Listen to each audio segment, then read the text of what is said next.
Scooby-Doo. So Yeah.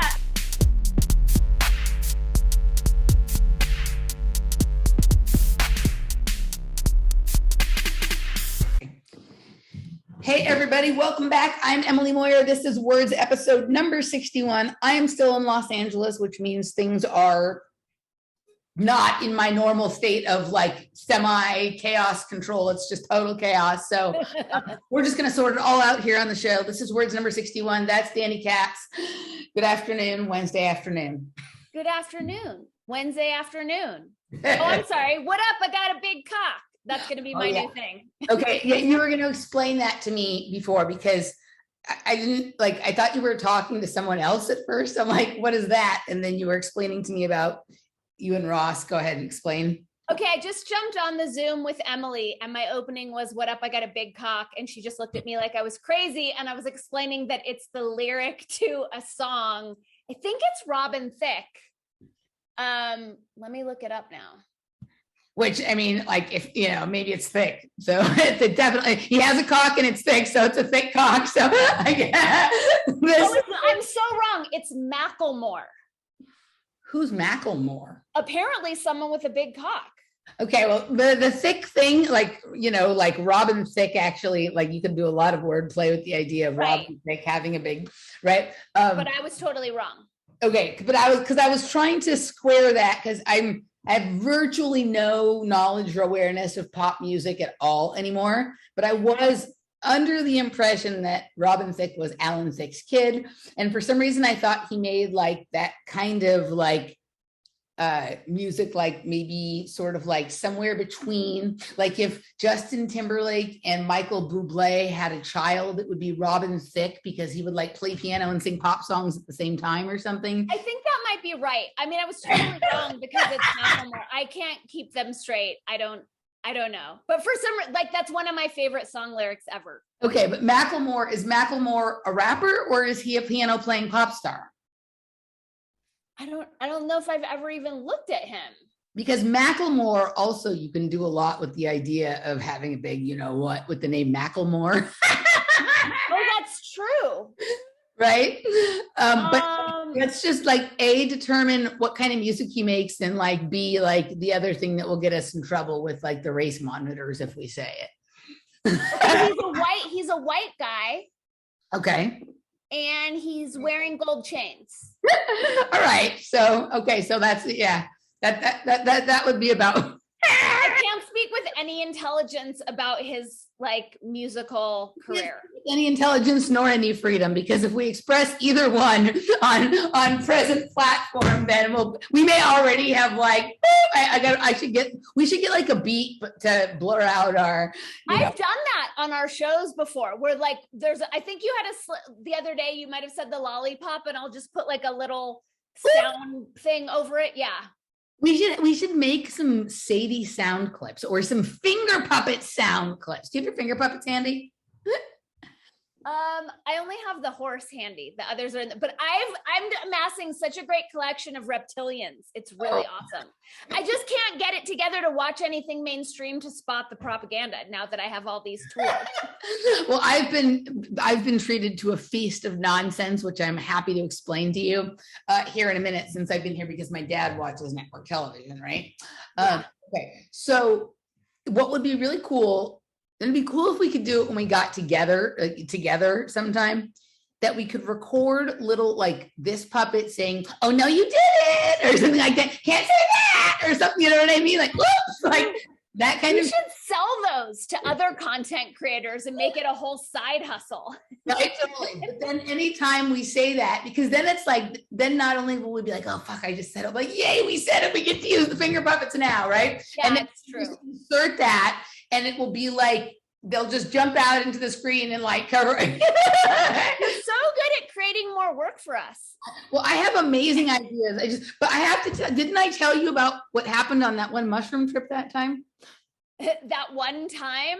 I mean, I've heard about a number of your mushroom trips. Last time I tripped in this house, which was after I had already moved to Austin, but we were back here for a week and we did it.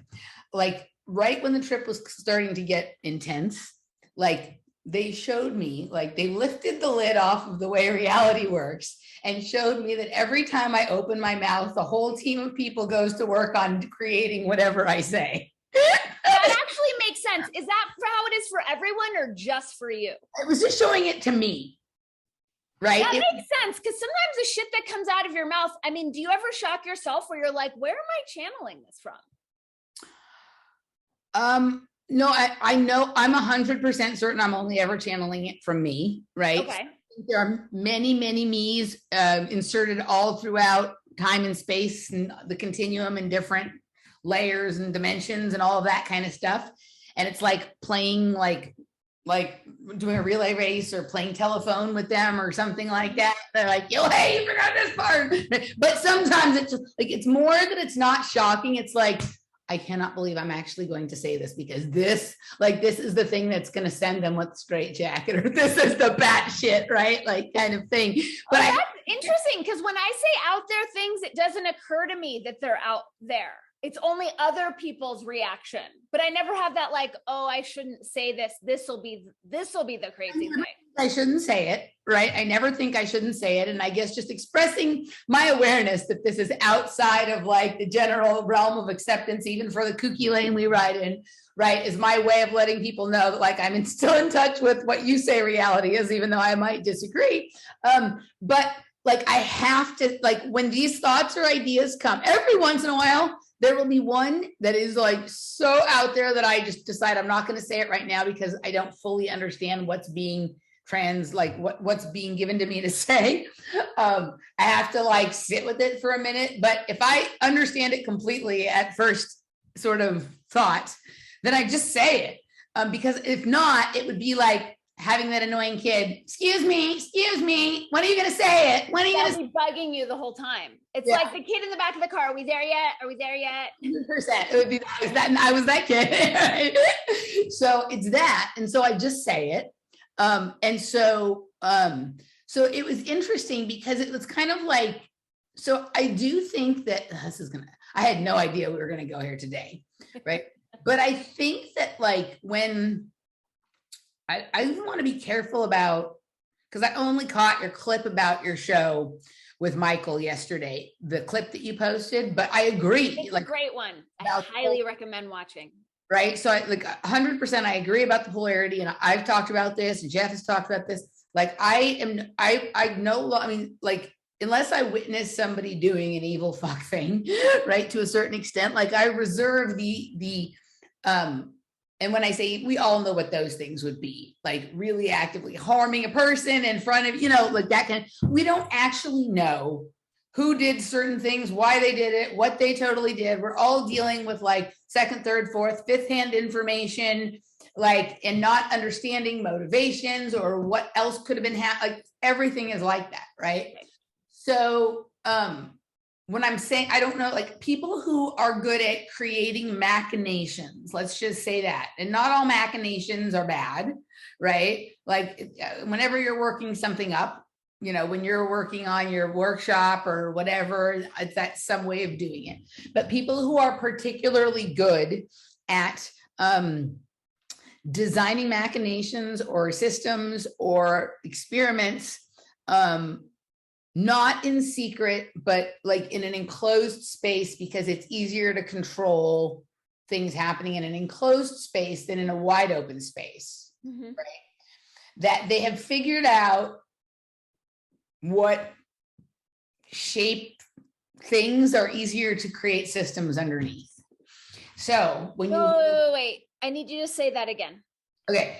So they have figured out like which kind of spaces, like the shape of the space. So the thing that covers a space, like a circus tent, is a certain shape, or a dome, like the cap of a mushroom is kind of like a dome type of thing or whatever. So they figured out like what shape spaces you want to create to house your operation, machination, experimentation underneath. As you said it, and I got the same vision both times you said it, is Austin. Correct. Right. Because this was on my first trip back here after Austin. So yes, but I can take it down to small scale and then up to really big scales. Right. And small scale would be like when you go to Coachella, or when you go to the Indian Wells Tennis Garden, they have certain things under like these tents that are like a certain shape. Mm-hmm. Or like when you go to Coachella, the Lucent Dossier thing is like always under like something that looks like the geodesic dome. Yeah, it's the as above, so below. So what is the above that's going to cohere with the below? Right, right. And so the way that this trip was sort of introduced to me was like removing the lid. So I could system at play underneath that space.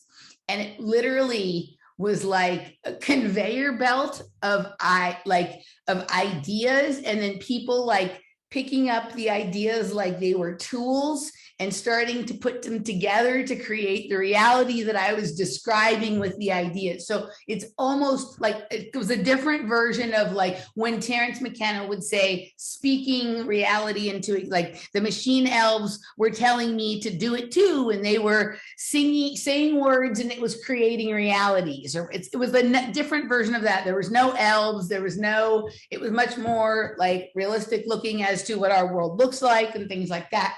But it was showing me that like my mouth is a reality creating machine that generates ideas that then requires complex systems to go into operation and effect in order to manufacture the reality that I speak of.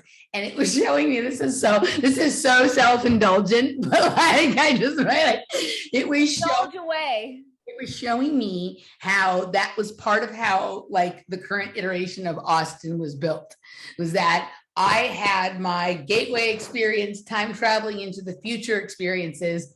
And when I've talked about them to people, both in my awareness and in the immediacy of like maybe in debriefing from a project, when I described what I saw, they went to work creating that.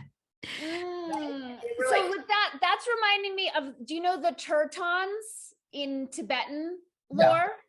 Okay, so in the Tibetan lineage, termas are they're like gifts that the shamans would hide in the causal plane for people to find during times of great awakening. And then the Turtons were the ones who unpack it. So like with what's happening with the gene keys now, the gene keys are a terma, and all of us who are geeking out on it are the Turtons. And I feel like that's like, you are a terma, what you're giving is a terma, and then it's up to like everyone who's tuning into you to do the work of unpacking it and seeing how it fits together. So time doesn't exist, and Austin in its maximum capacity, and I don't mean that in terms of the most people living there, although that could be part of it, but in terms of its like highest achievement, Austin in terms of its highest achievement as like whatever cities actually are, I'm still trying to understand like what the ultimate of what a city, like what's the point, right? Austin at its maximum exists outside of time because time doesn't really exist. Time is a technology that has been deployed to give people the opportunity or the illusion, depending on how you look at it, that they have participated in creating this maximum experience that would be like Austin at its most activated. Okay, so in the project or the program or the hallucination or the psychosis, whichever version of it works better for you when considering me and my role in it. Not the last one, cancel, clear, delete. The opportunity to make multiple travels to this place or space that exists outside of time.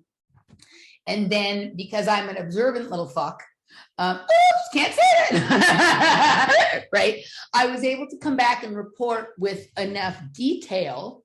Right. So if that is here, if we're laying it out and 1999 or 2000 or 2001 was here and maximum Austin is here, right, then I'm here and I come back and I say, this is what I saw, right, kind of thing. And then the things start to activate and they go into starting to create that version.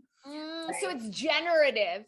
Your observations are generative. And it's like, okay, and so where we are to that point, according to the way time works in this reality that we're sharing, it's been 21 years. I coded that partly of the Gateway 21. That's the level where a person is able to step outside of time, travel 21 years into the future, and then sort of return themselves through the process described in the Gateway Experience documents from the Monroe Institute, right? So it's like, kind of like, I mean, there are so many ways that I envision this, but 21 years has been, it's taken them to get from where Austin was that day to where it is now, which still is not exactly the completion, right? When I look at Austin at night, particularly, like you can do it without anything on board, but for some reason, the mushrooms help you to see the phosphines, the translucent parts that aren't like, so in my head, it's like, all right, the people who were great at creating realities. So in this reality, that seems to be Freemasons and artists, right? They've already sketched out the plans that exist somewhere outside of time. And so because those have been sketched somewhere, right, whether just be on their pad or on whatever their 3D board is, or they've already made like a little mock-up, like a diorama, I can see the outline, and you can see it pretty well when things are lit up at night and there's some extra ambient, like the pollution. It coalesces around ideas that are already in formation, and if you've got a little something on board, it lights up because your awareness of it is connecting with the person who's also generating an awareness of it, and it's becoming like a consciousness node. And so you see it almost like string of LED lights that, like, there's a pink one, a pink one, a pink one, a pink one, and it looks like a pink line, but when you sort of zero in it, you just see it's made up of dots that are seemingly connected by something, right? So once the idea is being worked on, then it starts to show up in the squinty distant background, and the more it's worked on and the more people become aware of it, and the more people that have been hired onto the job or noticed it being erected, the stronger it begins to show up in life until it's actually a physical thing with lights on it, and everybody, like, you know, even the thickest, most dense Alan or Robin or whatever can also see it, because or whatever it is, right? So for some reason, Austin is particularly, like, I never had the same experience in downtown LA that I had in Austin. Like when I go, and I've been to plenty of parties in downtown LA, just as many or more, way more probably than I've been to in Austin. And it's not that downtown LA doesn't look different when you're like under it or a little outside of time than it does normally. It just has a different set of metaphysics. And I think part of the metaphysics of Austin have a lot to do with gold, right? That I think is in the ground, and then a higher degree of BG3. So if we get into like biogeometry and Ibrahim Karim, that would be gold, negative green, and ultraviolet. I think those colors and the substance gold coalesce around Austin that creates, for some reason, this ability to precognate what's going to be there based on the amount of like emotional energy and creativity that's already been poured into it, even though it technically isn't there yet. Does that make any sense, what I just said? It does make sense. There were certain, I don't know what negative green is, but it does make sense. And this is so synchronistic for two reasons. One, all afternoon, I've been texting with a friend who's like, when are you coming to Austin? When are you moving to Austin? When are you coming to Austin? Mm-hmm. Number two is, so the show you mentioned that I just posted with Michael Wan was about time.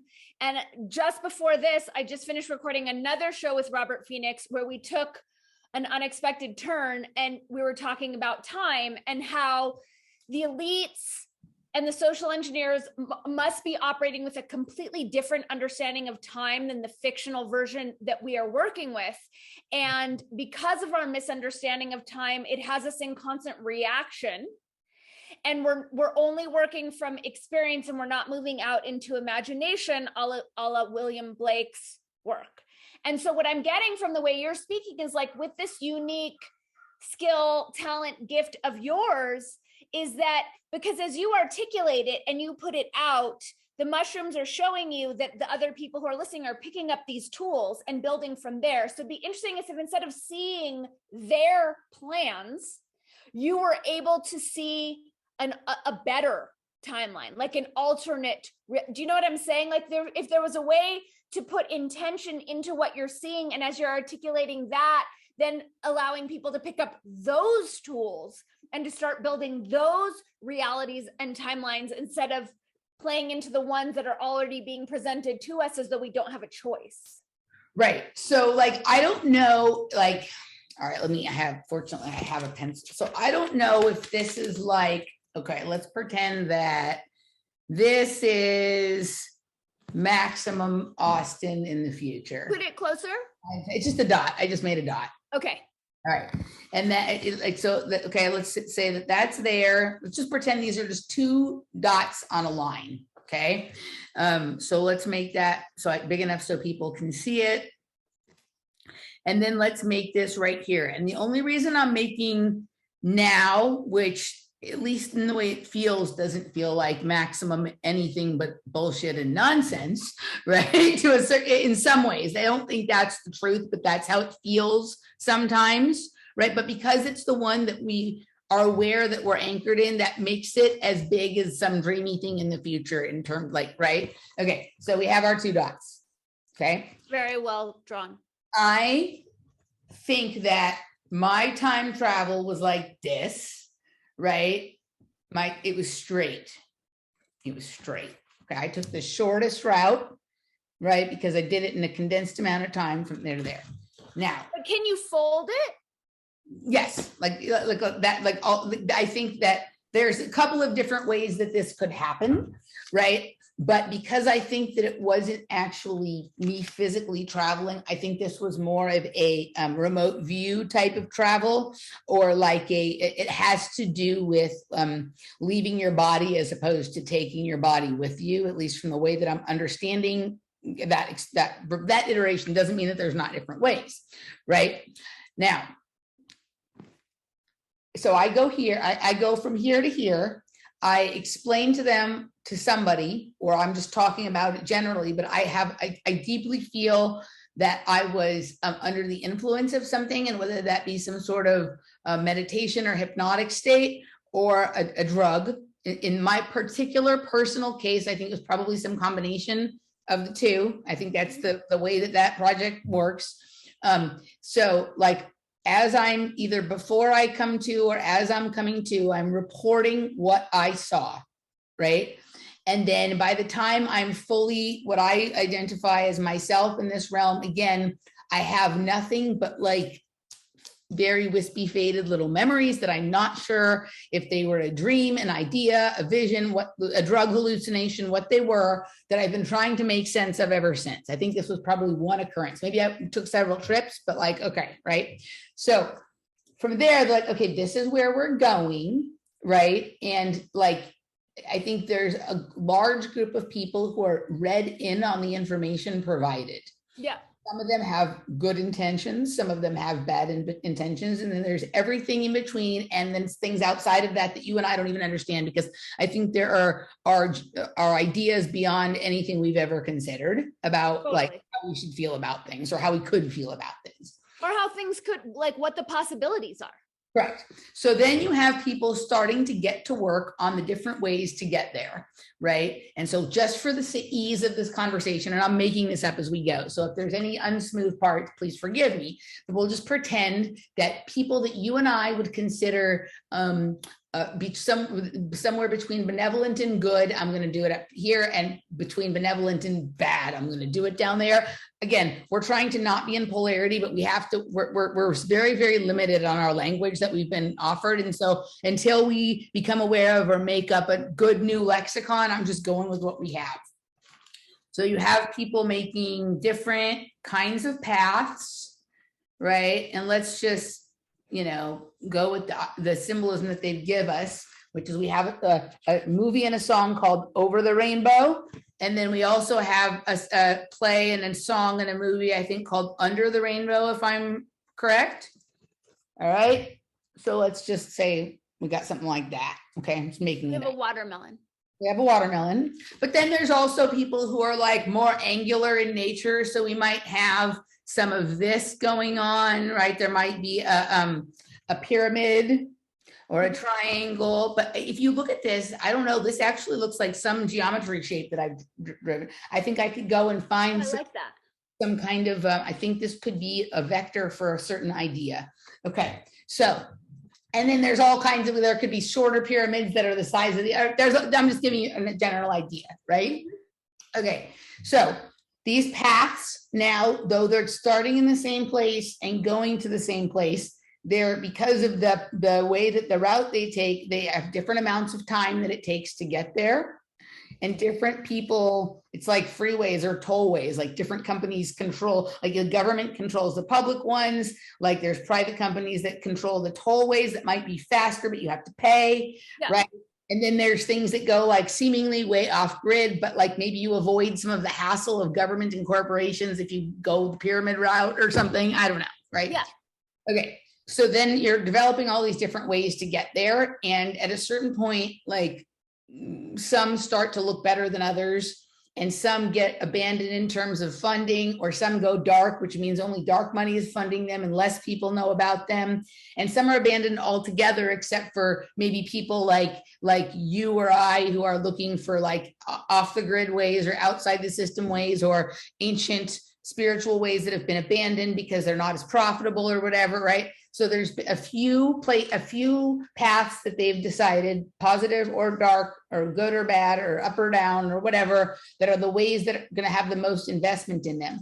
And then they start to look for ways to make money on the path from here to there. Just like on the highway, right? People are trying to go from Los Angeles to San Francisco, and they decide this place are good for hotels, restaurants, gas. How much money can we make on the way from here to there? And is there any place we can get people to stop and invest a lot of time in something that we want them to do?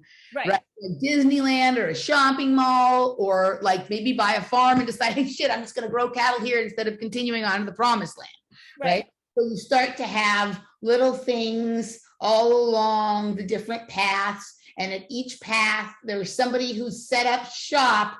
They have commodified their awareness of this portion of the path. Mm-hmm. Okay. And the more money they're able to make, the longer it ultimately ends up taking people to get to the destination point. Mm-hmm. Right? Yeah.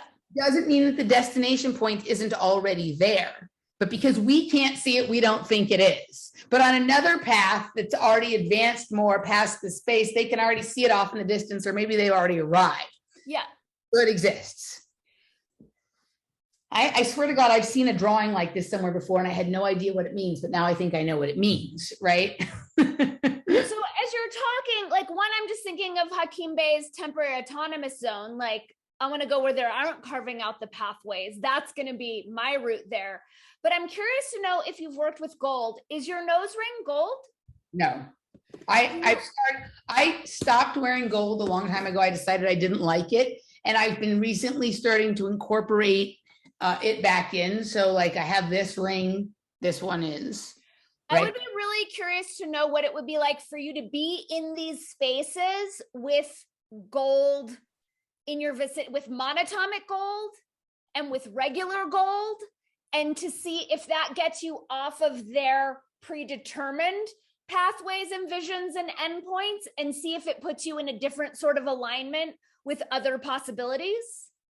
Yeah. I mean, I think this is like with all kinds of things we can wear. I was talking when I was on this show called Weaving Spiders Welcome the other night for like 5 hours, and we went everywhere. Right. And one of the places we went into were like, when you go to some of these transformational festivals, people who make like some of the really wild wire wrap art that look like ancient future pieces of like arc technology or something like that. Right. Okay. So I'm just going to screen share with you for a second. I just went to basic sacred geometry symbols. I was looking for one, like I'm looking to see, there's like one particular place where okay, so like this is part of how I fit. So this is the symbol that I use on my website with the I put in it, right? It's like right? This is on my website, and then they made my eye is right there, right? Yep. And this is the vector for equilibrium, right? But like if you look at some of these shapes, some of the shapes in some of these drawings don't look that different than that which I just drew. Right. And so like, I'm wondering if these, like, if you look at one like this, like Metatron's cube, like what if all the dots around the grid here were like those dots that I drew, and these are the different pathways people are working on, different ways to travel between them. And the obvious way is like this, right? Like from here to here or from here down to here. But there have been all of these like different routes created, and each one of them you can get to any of them from, but it's just some paths are more direct than others. And depending on which path you take, you end up confronting certain angles or angels. I was having this conversation with people earlier today, right? And these are the things that provide your meaningful experiences. Also, look at this one here. This kind of, if you made little draw, like circle here or here, that could be kind of like the path I drew, right? That's like the Vesica Pisces. Vesica Pisces with the eye in the middle, the all-seeing eye, right? Okay, so will you pull up the Tree of Life from the Kabbalah? Yeah, I think it's this. I think we have it on here. I think it's on this one. Is it on this one? The other thing is, let me see if I can find a different one, because there's not supposed to be. I'll go back. Okay. The other thing in terms of if you are inspired to work with gold is you could take monatomic gold, you can ingest it, and then you don't have to wear it. Look at how much more chaotic these ones are. See, I think this is much more what we're dealing with in terms of the number of groups of people who are dealing with these grids and the sort of patterns they're creating on them. I think this is probably something like this, right? This is more accurate as to what we. I think you're right, but look how complicated they are. So just if there's a way you can pull up the Tree of Life and see these, like a legit. Hold on, let me move this so I can help us better. Let's just go for Tree of Life, and then you tell me which one you like.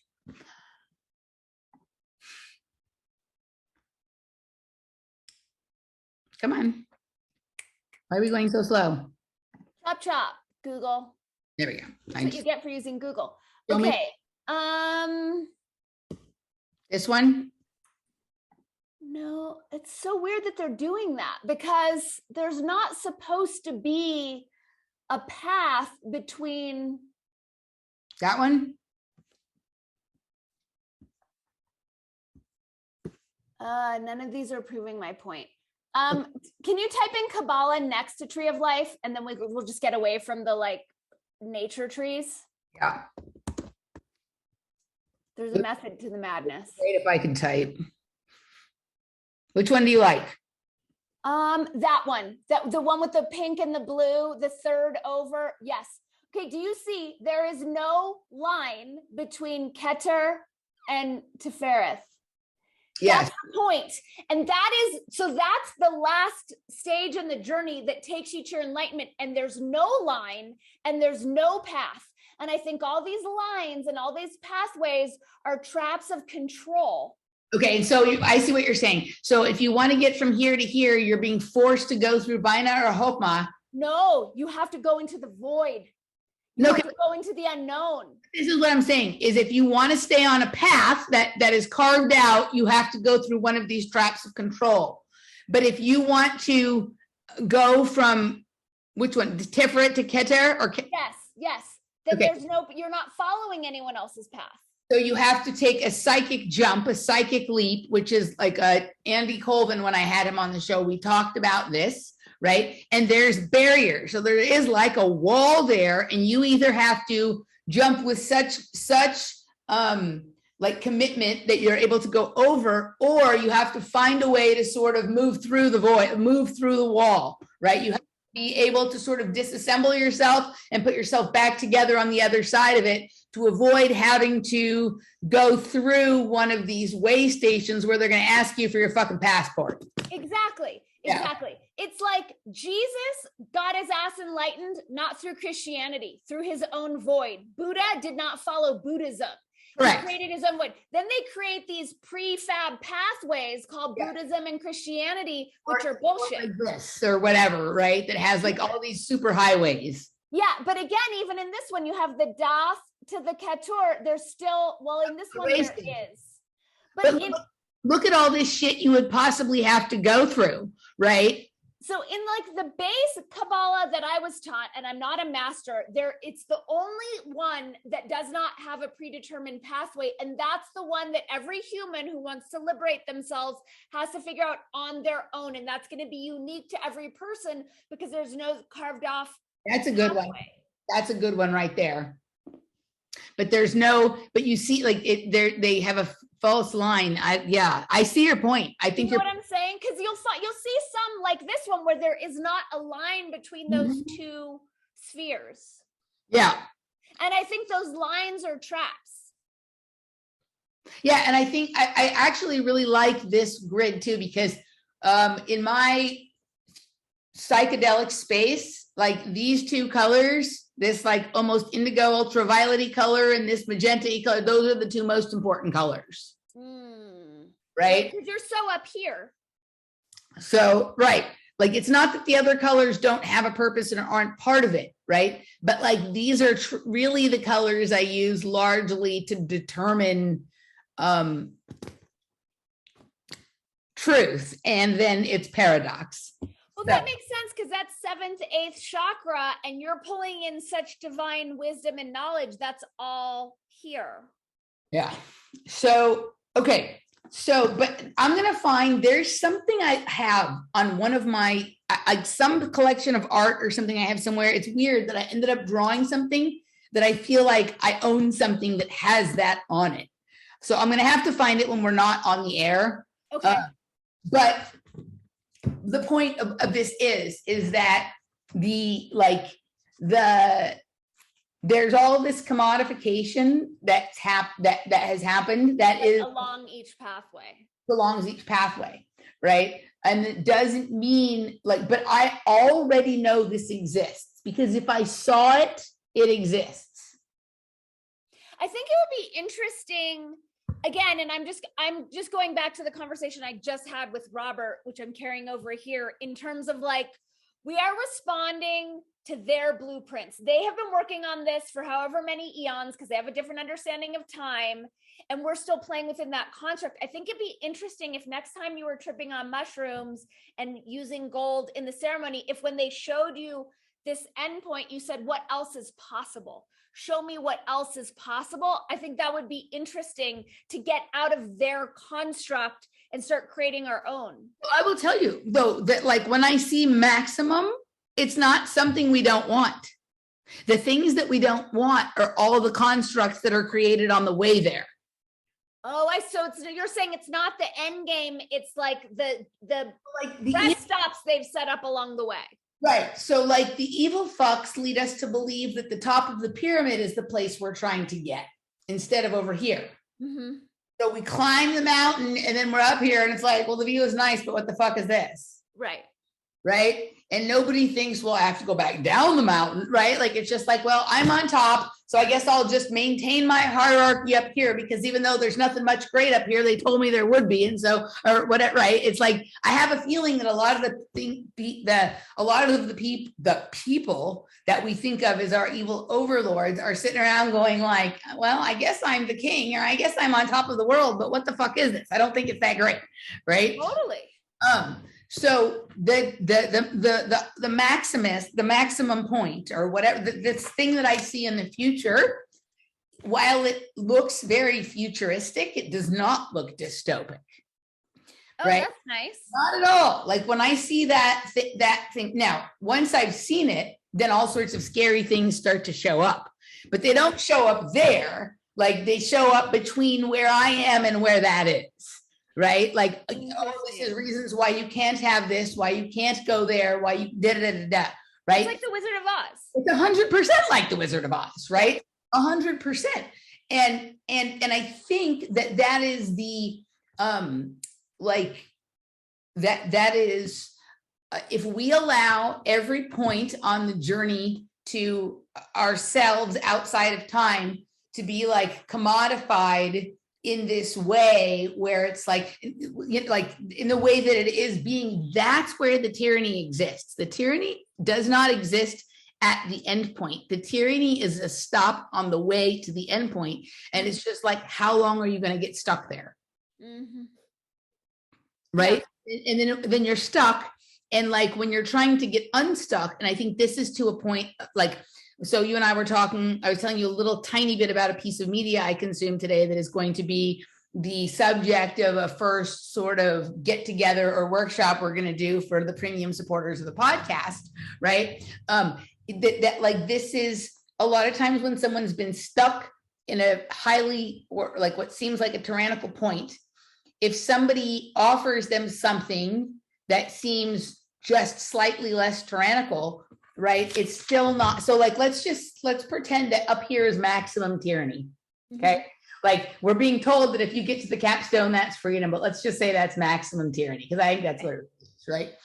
And you're like, I would do anything to get out of here. And so somebody offers you something slightly back down the mountain the way you came, or slightly over it right here, but it's yet another stop, right? It's still not that point. And everyone's like, oh, we better slow our roll because we don't we're being like led to believe that when we get to the end point, that's 1984 or that's maximum tyranny and whatever, right? No, the end point is not that. The end point, the thing that I see that is like the shining light off in the distance kind of thing has none of that stuff. It doesn't have that that this is good or this is bad or da, da, da, da. There's just this like extreme amount of like energy potential or whatever, right? That's just kind of shimmering there, right? All of the capturing happens on the way there. I think so. Show me the diagram again. I think every single line you drew is maximum tyranny, and all the spaces in between the lines are freedom. And the gist is like, if they're offering us a pathway that's like, this is going to be better, stop taking any pathway that they're offering. That's the trap. Correct. Right. Like unless they're basically saying like the only way to freedom is for you to like blaze your own trail, right? Blaze your own. And it doesn't mean like that you have to be by yourself there all the time, right? But like you make something up and you tell me about what you made up and you're like, oh, that's cool. I made this other thing up. And then you and I can have a little, some movement between our little paths that we made up or da-da-da-da-da. It doesn't mean you have to do it alone. But if something like, you know, like this is okay. So our friend that sends Michael and I gifts, have you received a gift yet?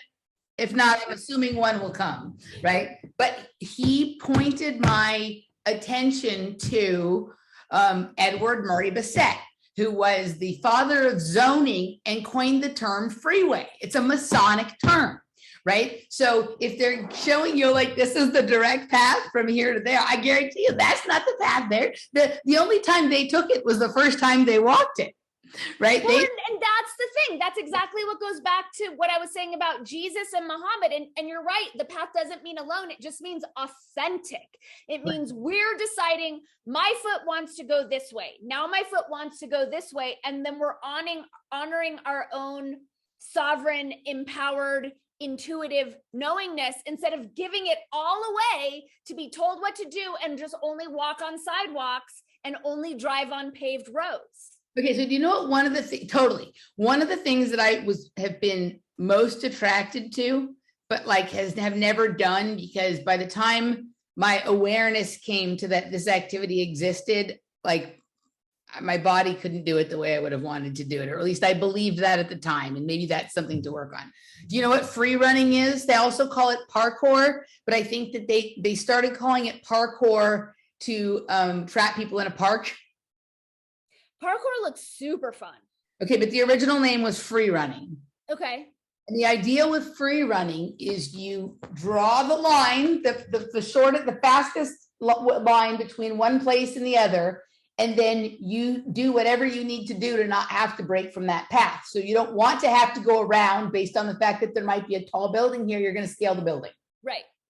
Right. And so you see people doing all of this, like jumping over walls, launching themselves off of something, but it's basically training yourself to do whatever you have to do in order to do the shortest path.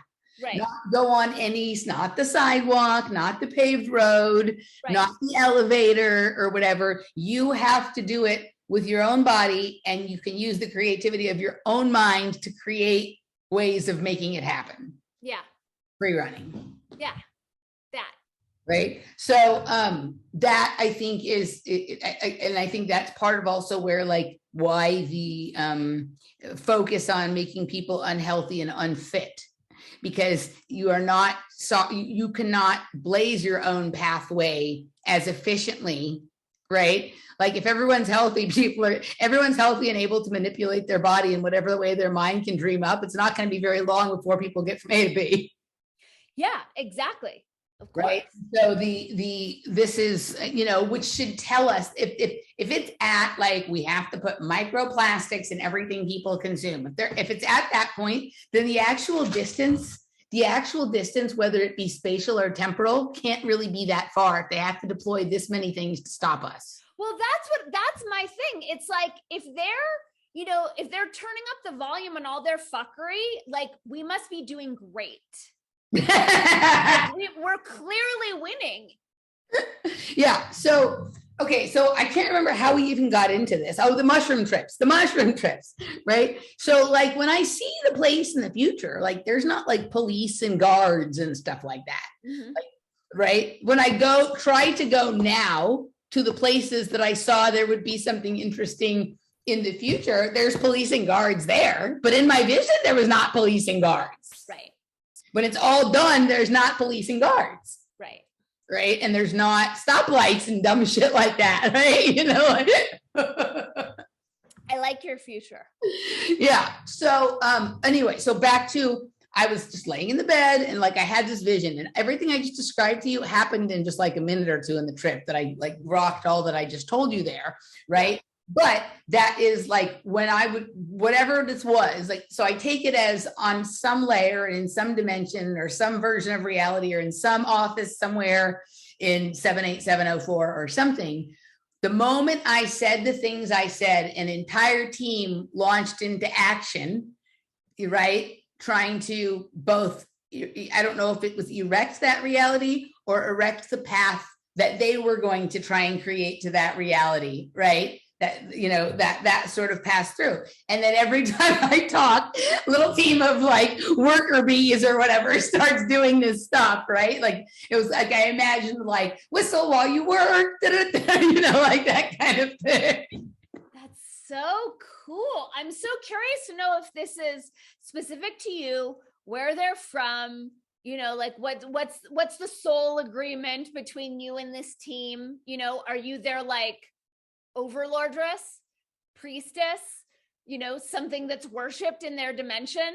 Are they all wearing you around their neck on pendants? Do they say like, thank you, Emily, before every meal? But here's the thing, like this is the interesting, this is so self-indulgent. I'm probably gonna like face so much shit for this, but whatever, right? So the question is, did I see some place that already existed, or is it something that my mind created, right? That my mind created, and like as soon as you're able to describe something well enough, something renders it into reality. Right. Are you just seeing like the mechanisms of creation that are operating at all times for everyone, but you're just getting a glimpse? I think this is the part, and I think this is why, all right, I think in order to be able to understand it, at least as well as I just described it, and for some people, obviously, they've mastered a level even beyond what I just described. Like the only way is to imagine that you're doing it, that it's all about you, like to engage in that level of self-indulgence, not for arrogance per se, but like, I don't think we can ever fully understand something unless it's about us or it's happening to us or we're doing it. So the only way that it can be sort of shown to you is in this more like personal realm, like everything I say erects a reality of right? Like you have to sort of own it from that level. And then when you engage in the act of like moving towards or creating or build, however you like, we all have different ways that we're creative, right? Some people literally are builders, others are storytellers. So they're not actually making it with their hands, they're making it with their words. And then maybe somebody else makes it with their hands, right? But like you have to own it, like it's something you are creating in order to ever get there. And if you just are thinking, oh, it's just all my imagination and it's not real and I didn't do it and whatever, then like that's actually like a cop out. Yeah, I mean, I think it's a fine line because we're it's a multi-dimensional exploration that we're tracking with 3D minds, but I think it's more intellectually honest that you're owning it as your experience. I interviewed Antero Ali this week, who's my new buddy. Okay. And he was like, he won't jump on board with like the collective or like, here's what's happening with the collective. He's like, I only know my own experience. That's the only thing that I can ever speak to. And he had this really hard line of like, I can't know for the collective. I can't know for anyone else beyond my own experience. Okay, so he's part of the whole 8 circuit model of consciousness and stuff like that. I see. Okay, I've heard his name before. I think maybe we've talked about him. You'd love how his mind works. It's so beautiful.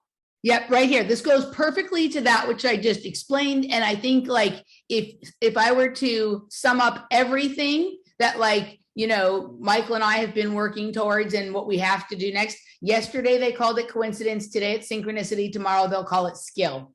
And that goes to what we were just talking about when we pre-showed about what we're going to do with our get-togethers. Yes, exactly. Okay. So yeah, I like this guy. Yeah, he's super cool. Have you brought him up to me before? He came up, I think Michael brought him up on a show that the 3 of us did together. Okay. Oh, and look what we have here. It's yeah. Okay. Very interesting. I'll have to look a little further into him. His eyes are interesting. Yeah, he's in the Robert Anton Wilson, Timothy Leary crew conversation. Oh, that's a really interesting picture. Look at that. Wow. All right. Look at that. The invisible forest. This goes to like what Michael and I were just talking about in a show a couple of weeks ago about like a forest as like a green screen, like, right? Like the, wow. Okay. Oh, look at this. All rights reversed. He's super prolific. I recommend checking out his work. All his movies are available for free on YouTube, and he has a ton of writings. Really, really interesting perspective. Okay. All right. So I think let's wrap up the public hour and move into Afterwords. I have no idea what that was, but I hope people found it at least entertaining, if not interesting. So Dani and I are working on creating an experience for like, we're going to have a premium supporter level on locals that will involve like an informative get together. And we're like, really we're marking that up right now, right? And we are creating the most direct path between A and B. But I'd lie and say if there, I would lie. It would be a lie if I said there was no commodification sort of between it, right? We give a lot. So keep like that's going to be coming shortly. We're going to have the details on what that's going to be, but we just had like a great idea about it, and I think we're going to Emily had a great idea about it. Well, I don't like the coalescing idea might be mine, but like I look at your skill set and I look at my skill set, and then I look at like what's actually happening and how can those things come together in a way to create something meaningful for this time, which may be something different than what we needed last year or next year, but could be useful now. So, all right, if you want to join us for Afterwords, then you can go to wordspodcast.locals.com. I have so many of those little things, right? And Afterwords is available in video format only there. There'll be a promo code down below for people who haven't joined us yet and want to try that out for a free month. We do 2 shows a month, and there's going to be And it's a $6 price tag, but there's a free month for you guys with the code. And we're working on a premium experience for people who would like to support us beyond that and would like to get to hang out and experience this nuttiness for yourself. Any offerings you want to tell the people about? Yes, I think that this is probably going to come out after my Language of Healing webinar, which will have been amazing and also recorded. So available for lifetime download as well. I'm taking on one-on-one transformational coaching clients. So as you're inspired to face your bullshit, transmute it, and step into your biggest, most expansive self, hit me up. Cool. I'll let her take care of that part. And I'm going to help you take care of the nutrition and the physique so that when the free running opportunity comes up, you'll be able to go for it. So if you would like to get your diet and your movement and all of that jazz in order, you can hit me up. Everything is down below. We'll see you on the other side. Bye.